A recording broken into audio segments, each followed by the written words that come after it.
Welcome back to the Sports Authority. Wrapping up the Bengals 2020 campaign with Local12.com digital editor and reporter Richard Skinner. But Happy New Year. Happy New Year to you. But is it really over?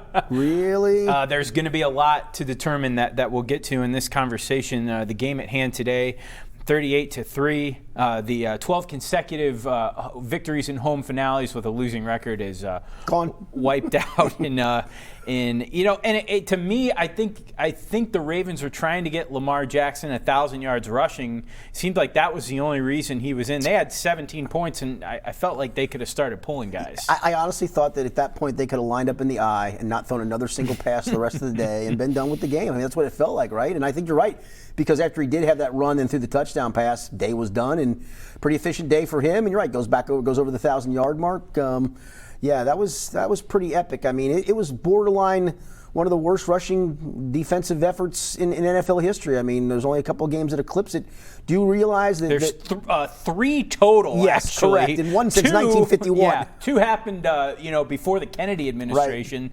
And then the other one was the Corey Dillon game on October 22nd, 2000. So, yeah, when you say there haven't been a lot, there have been a grand total of 3. Let me just tell you, the all-time record, because of course this had us all scrambling for it. It occurred by the New York Giants, 426 yards. This will tell you how long ago this was. 1934 against Pittsburgh. The Pittsburgh Pirates, that would be, my friend.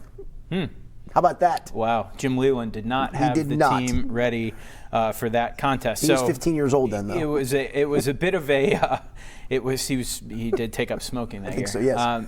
It was a bit of a moot point, but now I think the questions are abundant for the Bengals.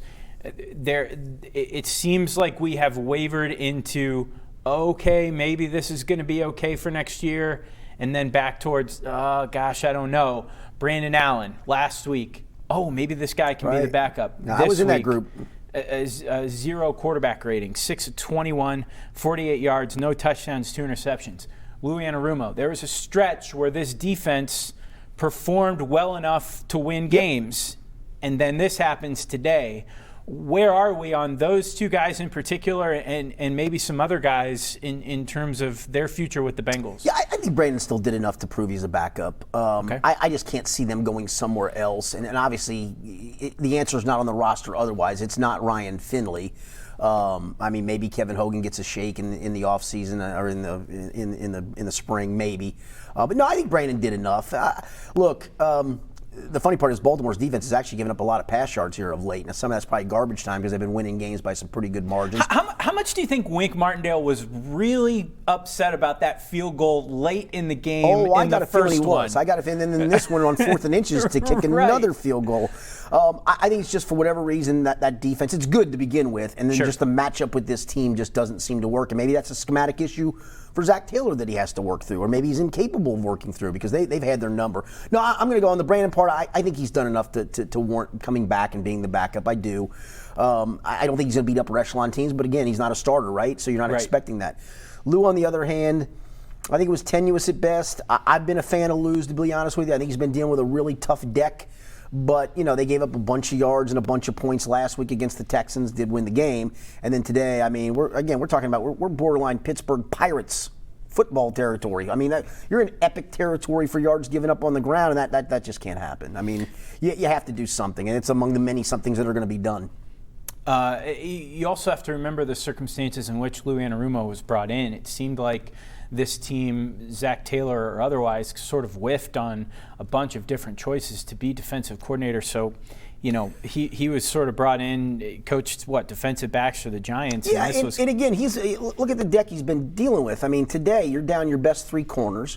On that defensive line, you were hoping to have DJ Reader, Geno Atkins, Carlos Dunlap, 3 of your 4 starters. They're not here for various and sundry reasons. You never really did find answers at linebacker. Josh Bynes was a serviceable guy, and you never found anything else otherwise.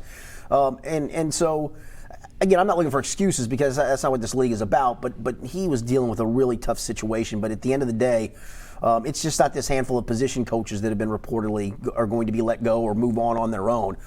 One of the coordinators is going to go, and I just don't see it being Brian Callahan. Okay. There have been rumors that certain position coaches are going to either be shown the door or left on their own volition. Do we have a sense of who those guys are? Yeah, so let's go on the offensive side. I'm going to probably miss somebody. Bob Bignell, the wide receivers coach. Jim Turner, the offensive line coach. I would assume Bignell, a holdover from Marvin. Yes, yeah. I mean, his group I think's done a pretty good job. I don't know about Ben Martin, the assistant offensive line coach, but I'm assuming him, and that's just an assumption. I don't know that one. Jamal Singleton looks like he's going to take a job at Kentucky. Feels like he's running for the hills very quickly. Running backs coach. He has running backs coach at Kentucky. On the defensive side of the ball, James Casey, James Casey, the Titans coach. Nick Easton, the defensive line coach. Chapman, the assistant defensive line coach, and I think that's it off the top of my head. I don't think Steve Jackson goes. I don't think Al Golden goes. So I think you're going to have a handful, but you're going to have a bunch of guys going, and obviously the big part is the coordinator part of that as well, and it probably will be. I guess the big question is, will the head coach be part of that as well? Because I don't know if that's been solved yet. Not safe. I think it's still 50-50. I mean, it Really? would not shock me if I wake up tomorrow and find out Zach's been let go. It also doesn't shock me if he's back. It's not going to shock anybody for that with numerous turnovers. But, the one today, you see the running backs coach all of a sudden decide to leave for Kentucky.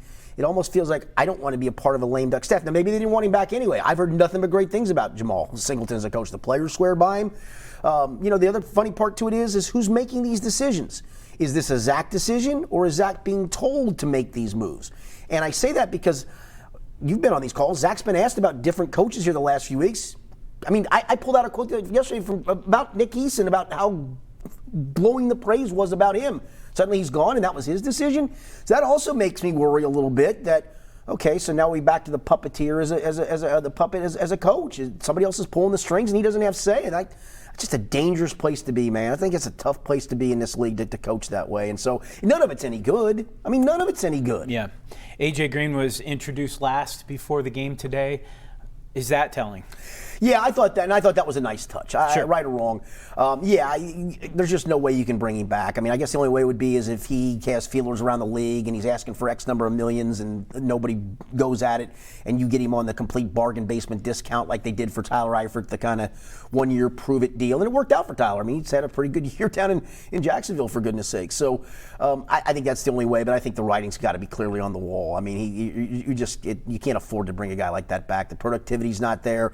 They've made him the third or fourth option in a lot of passing trees. You're not going to pay somebody, and that's what stuns me, that you would franchise tag a guy at $18 million and make him the third or fourth guy in almost every progression you have. That's insane to me, but that's just me. And just, I don't know what was more fitting, the fact that they tried to spoon feed him the touchdown record, or the fact that T. Higgins fell one. I mean, it's incredible. Pick your wide receiver sob story with what happened to A.J. Green today and what happened to T. Higgins.